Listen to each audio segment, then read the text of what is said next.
is our camp spot for the night. Right on the edge. Just going to set up our little camp. This is the awning that we got.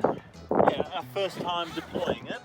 Deploying sounds like a military operation. I don't know yet. I don't know how it works. It's going to be deployed. Okay. So I think I'll do these. Hopefully it doesn't get carried away by the wind. Do you need a hand? Because I'm filming. I don't know. Oh, there we go. Out it comes. I think it might end up being a sail. It Right, is. I need your help. Oh, you do need my help. I thought you might.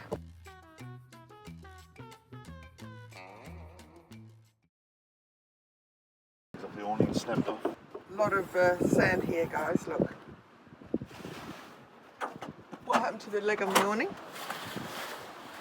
This is the awning leg, which snapped off. I found a way down the bush. But the awning's great. It's just we had about, what, 60 knots of wind last night? Yeah, it was pretty wild. This is a really wild coast. Really wild. What are you up to, Wen? Well, it's a shame you didn't get it a bit earlier. Getting all the sand out of the swag, which is going to be a major operation. This is a swag, for those of you that have never seen one. Yeah, this one's a bit messy, It's I'm afraid. We just got what we live in sand. while we're away in the bush. Got sanded. But yeah, it's full of sand as you saw from earlier today. This is our little camp spot for the night. Yeah. Magic little spot. We've got the swag over there, got the fire going. We've got Billy on, ready for some hot water. Utes over there. So yeah, pretty well set up. Winning, I think. Have you found any sand? Yeah, look at my pile. Just before sunset. Beautiful little spot. Because we've just sold our Outback business, our tour business, we've had to buy a fair bit of new stuff. And I've got a new camp oven. So first thing I do with this camp oven is season it. Get it ready to be used. So that's what I'm going to do now. Seasoning a camp oven's pretty easy. All you need to do is, we'll take out the trivet. Yeah, we'll season that separately. So all you need to do is get some oil, canola, vegetable oil or peanut oil. Olive oil doesn't work that well.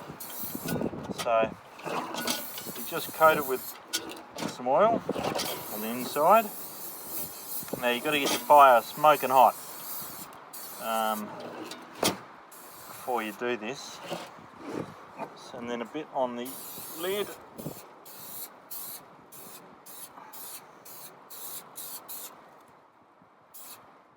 Right, and wake a bit on the trivet. So now while I'm waiting for the fire to get hot, we'll whack that in after, as soon as that's, the coals are ready. There you go.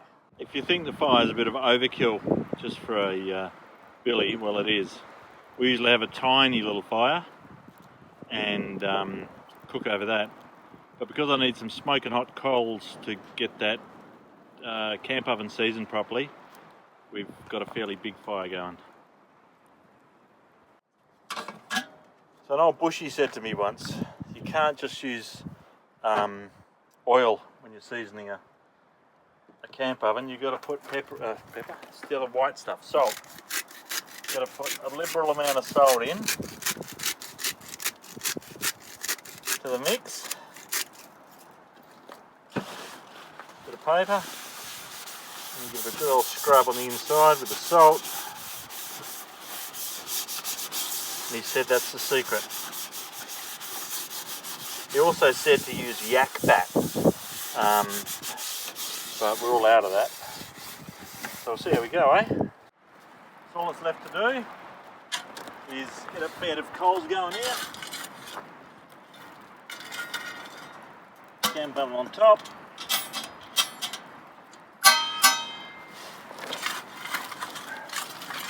Haven't really got enough coals yet, but we're getting there. throw a few coals on, build up the temperature inside until she's ready. Just leave this about 10-15 minutes and she should be well seasoned and ready to go. There we go. Camp oven seasoning 101. Because we're going to cook some, what are they called? Lamb shanks in it tonight for dinner. Magnus's So, yeah, lamb shanks and veggies done in the camp oven. So all that's left to do, it's all seasoned now. It's lost all that its shininess. So, bit of coals. Whoop, watch out for the tripod.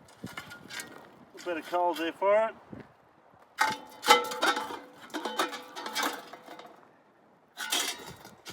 Put the camp oven on because we want to get the camp oven smoking hot to throw these shanks in to brown them off and get them tasting nice and burnt. So we want to get this up to around about 240, 260. Gas mark 6. And it's about 5 minutes, shanks will be ready to go in. Righto! So now that the camp oven's been on for a while, welding gloves are the best thing when you bush cook it. Bit of olive oil this time. Just enough to get it sizzling. Whack in some good West Australian lamb shanks, straight from the butcher, vacuum packed. Ooh la la! Listen to that. Woohoo! Sizzling, baby. Alright, going to brown them off now. That'll take about 10 minutes. And then we'll add some bits to get them ready.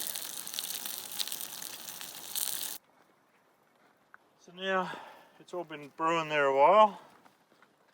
Which side are we going this way?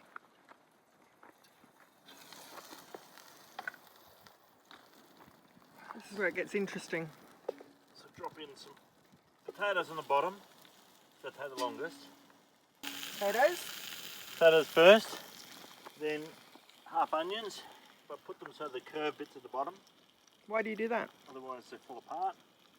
Oh, hints and tips from a bush tucker man. And then your pumpkin on top. Usually I put carrots and leek and all sorts of stuff in there, but because we've been in the bush a few days, we've run out of a few ingredients, so that's the next step. Nice. Now what happens? Put the lid back on. Yep, lid goes back on. I'm going to give that about 20 minutes. Okay. I might just freshen up the coals on the top too. Whoa. Very red. Beautiful coals you made, darling. Oh, it's just a good mulga. It's good West Australian mulga, which is the timber that we've got here. And there's no short supply, it's everywhere. Look how beautiful it is tonight, guys. Clear sky. Where's the moon? Moon's somewhere. Moon's straight up. Moon's there. Yep, just over half moon. It's just lovely. And the wind has dropped down a bit. Yep. And the fire is just beautiful. And Venus is up there. Where? Straight up. Oh, there's Venus. Next to the moon. And there's Jupiter. Jupiter which way? Over there. All the way around. Oh yeah, there's Jupiter. And Mars is quite I don't know. So that's a bit of, what's that, stargazing? So they're not stars, are they? They're planet gazing. planet gazing. So now that everything's been brewing in there a while, oh look at that. Oh, you should, if we had smell-o-vision, that'd be fantastic. So let's turn these two puppies over. Can I just make a comment? Yep. You just lifted the lid up and put it in the dirt. No, I didn't. Ah, so what have you created? Do you like that segue? Was that a segue? Yeah, it was. So what have you created to stop it getting dirty? 2 sticks. Yeah. Right. I learned a lot from, there's a YouTube channel, a sailing channel called Free Range Sailing. and there's a fella called Troy and Pascal, and I learned so much from Troy. Like, I reckon I know a little bit about bush stuff, but this fella, yeah, it does me. And I learned so much about all the little things. So what are you all doing we're now? adding now is a bit of seasoning. So a bit of pepper medley, which is 3 different peppers. We put in some stock. Now I'm cheating. Generally I'd have some stock. There's an ant biting me. Really? Bull ant? Yeah. Oh, it's a How fire big is he? ant. What? Fire ant? Well, a little red ant. Okay. So generally I'd brew the stock from the beginning. But tonight I'm cheating. You have to get out the trusty. On this continent, it's the gerber. Is that right? Gerber. Gerber, and on the other continent, it's the Leatherman. Look at that. That's how. Anyway, let's Don't. push this puppy in. It's a bit like corking a bottle of wine. So now we're gonna. I like the holder for the knife. Add some stock. Yep.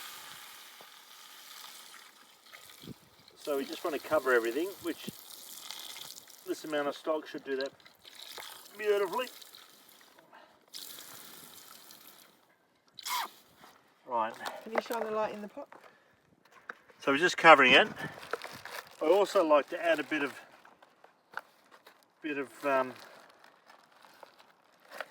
port. Now this is a vintage port, as you can see. It's travelled.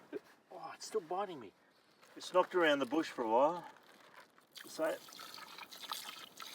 bit of port, and now that's ready to go back on. Oh my goodness, that looks Another good. hour, that'll be good to go. Is that it? Yep. So simple. So an hour equals about 3 beers, so it should be good. I found it was biting me. It was this centipede. Because it started crawling up my leg, and it was biting me further northwards. And then it got to a point where it really hurt. So that's the boy that was biting me. It wasn't an ant after all. So I was just going to say, you know, we're sitting here, the sky is just full of stars, and we're back in the goldfields. Got a fire going, got a couple of, what are they called? Shanks. Shanks, lamb shanks. I was going to call them sheep shanks, it doesn't sound right. No. A couple of lamb shanks in the camp oven, and we listened to a bit of Paul Kelly. Yeah, life doesn't get much better. It reminds me of when you're on a really nice passage on the boat, and the dolphins are just playing on the bow, and you're sitting up there on the bowsprit just watching them. So yeah, it's pretty good, isn't it? Yeah. So yeah, we've got the fire going, we're tuckering the camp oven. We got, where is it? Yeah, we got lots of cheap wine. Yeah, cheers. Cheers. And yeah, it's all pretty good. And the sky tonight, yeah, Australians will know what I'm talking about. If you've been in the Outback, the sky is incredible. It's a bit like sailing, actually, isn't it? Very like sailing. Like when you're on night watch, especially the graveyard watch, Beautiful. and you just sit in the back there looking at the stars. And the moon? Yeah, moon. We've got just over half moon. It's a pretty good night. So I'm just hoping that these lamb shanks turn out good, because I'm pretty hungry. Yeah, we had, I don't know if we told, yeah, we've already said we had the most awful night last night. I don't think we've said too much. It was awful. Yeah. In the last 365 days, I added it up the other week, I've spent 325 in a different location. So 325 nights out of 365 days in a different spot. So we've been to a few camp spots in the last year or so, and this is the worst. This was something else. So last night's camp was shocking, and you saw earlier Wendy cleaning up the sand out of the swag, and the whole ute's full of sand. Everything's full of sand. I won't mention where the sand went, but it went everywhere. So tonight is absolute opposite. Oh, it's beautiful. So if you put last night over there and tonight here, you'd have the perfect juxtaposition. You love that word. Between two campsites, because this one is beautiful. I just wanted to share that little part of this evening. It's absolutely beautiful here. So it was it's nice to get away from the coast. It's nice to be, what's it called? In your element. That's what it's called. Yeah, in your element. Because, it's funny, because we're right on the edge of the desert here, and there's a name for desert dwellers, people that love the desert. Have I mentioned this before? No.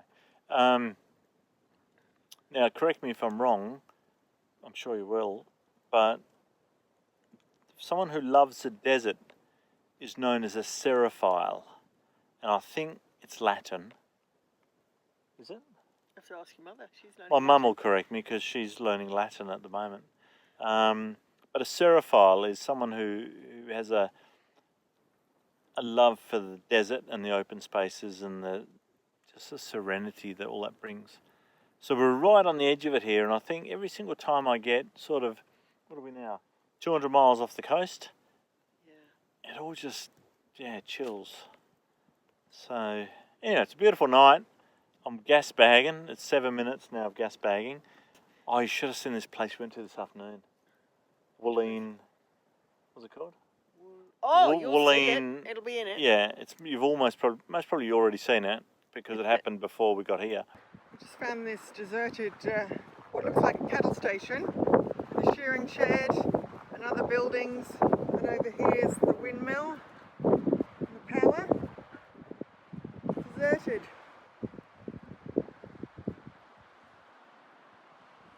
This is part of our exploring, isn't it? Yeah, we just pulled up at an old abandoned wool shed, and the wool shed's long gone. It's burnt down or they disassembled it. But the shearers' quarters are all here, and the cook's quarters are here, and they come and have a look inside. I don't know if we're allowed to go in here, but we're going to go in here. Oh wow! Oh, Meadows number 6. Think how many meals were cooked on that. Look at this For all the place. shearers and. Oh, that's incredible. Oh, here's the big table for all the shearers. Tables. Pretty dark in here. I don't know if you're going to be able to see this. How cool's I that? don't think you will. Stand here with the light. Give it a go though. That's a huge table, all the way up to there, and all the way back to there.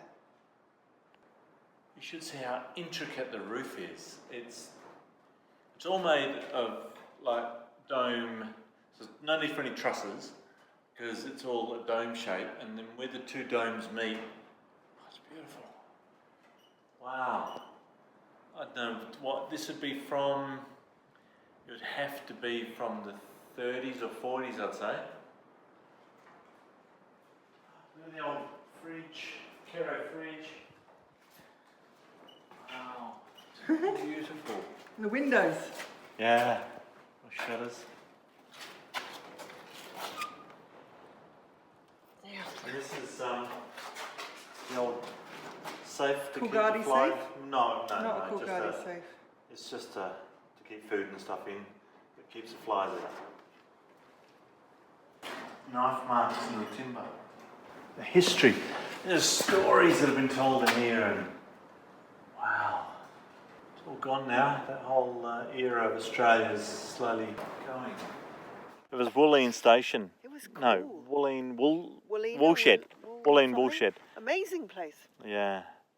And You can tell a bit about it because we didn't tell a bit yeah, about it. When well, we were the there. history of Wooleen Woolshed, which you've already seen, is in 1922, a fella by the name of Arthur Couch, Alfred Elf Couch, was commissioned to build a woolshed cook's house. No, he wouldn't have built the quarters because they were looking pretty modern. But the woolshed was lost in a storm recently, so that's no longer there. But the mess, cook's quarters, and kitchen, outhouse, eatery, and whatever you want to call it, was absolutely beautiful. He's well known for designing buildings or shearers' quarters in cooks' houses that don't have any trusses, and it's all made from curved corrugated iron, which has got an amazing integral strength the way he curved it. So he taught himself how to curve the steel to that shape, which formed the roof of these places, and it's absolutely incredible. So Elf Couch is his name, and it was built in 1922. It was used up until just recently when the woolshed burnt down, and that's all I know about it. But that was a bit about history of the place you just saw earlier on. Right, so 9 minutes and 15 seconds of gas bagging. All I meant to say was g'day. Yeah, that's pretty well it for this evening. Yeah. We'll give you a gecko at the finished product, and yeah, catch you later. Ciao. See ya. Oops, see ya. Righto, so the final bit is you just put coals around it, like so, and you just reduce that sauce down a bit. How long's it been now, Wen? Hour? I don't know. About an hour. So now we're just going to get that cranking up, get it boiling. Well, it's boiling now, and reduce that down a bit to a nice thick sauce, because that meat's falling off the bone. The veggies are 99% done, and yeah, dinner's nearly ready.